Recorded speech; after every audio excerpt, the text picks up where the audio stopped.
Well, day 5, I'm speechless. What a day. Eleanor Patterson, 2:02, takes the gold medal. Look, we're on the edge of our seats there.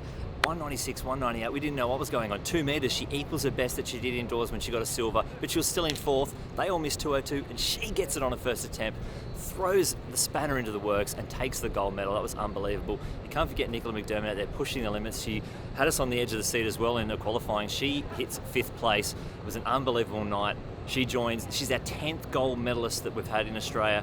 An unbelievable, she goes Kathy Freeman, Jana Pittman, Kelsey Lee Barber, Sally Pearson, to name just a few of them. It's an upper echelon of athletes, not just in Australia, but in the world. We have a world champion high jumper. I can't believe it.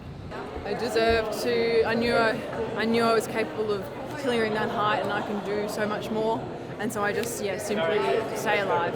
Put your feet down and stay alive. And so I had to just dig deep and, trust in my movement, and somehow, it managed to keep me alive and in the competition. And obviously, I think I was sitting, I don't even know, I think it was like 4th or 5th. And so, it was a tough competition in so many facets that I just had to really dig deep and kind of see what I could produce.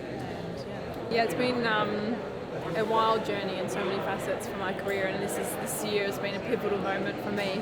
But obviously in 2018 I didn't make the Commonwealth Games team. I hadn't been jumping well for a number of years, and so I stepped away from the sport for a number of reasons.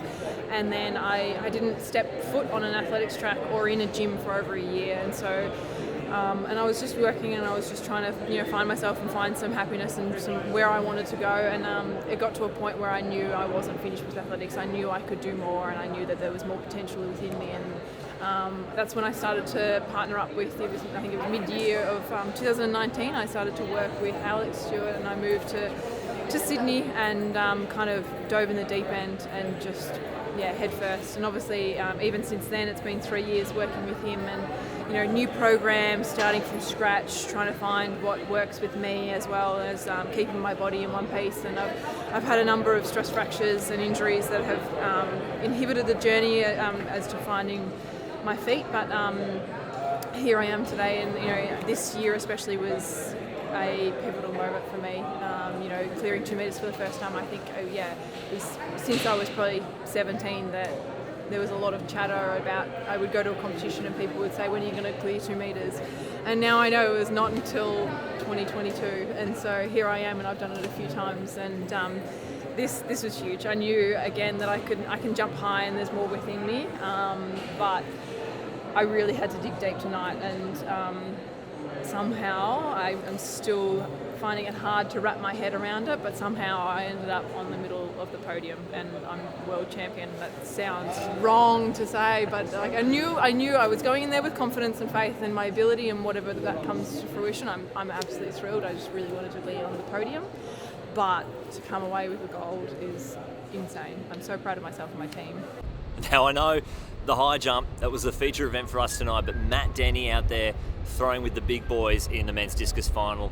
He got up there, one of his biggest throws that he's had. It was another one of the furthest throws, 6th in the discus throw competition, and he was pretty pumped about it. He knows that he belongs out there. He also said, look, he actually, I think he might have said it was better than 4th place, because he was so close. He's got the Com Games coming up. He was the number 1 ranked Com athlete out there as well, so he's going to be doing some big things in Birmingham. Now, we also had the semi-finals of the 200 metres. Caleb Law in lane 1. Bit of a stitch-up. Tough lane to run from with a huge field. Jacinta Beecher as well, really mixing it up. We're going to see them two go again. Jacinta in the Com Games and Caleb at the World Juniors, and Sarah Carley in the heats of the 400 metre hurdles. Gets that big cue straight to the semi-finals tomorrow. Now, while that all was happening, you had the high jump going with Nicola and Eleanor. You had the discus going with Matt.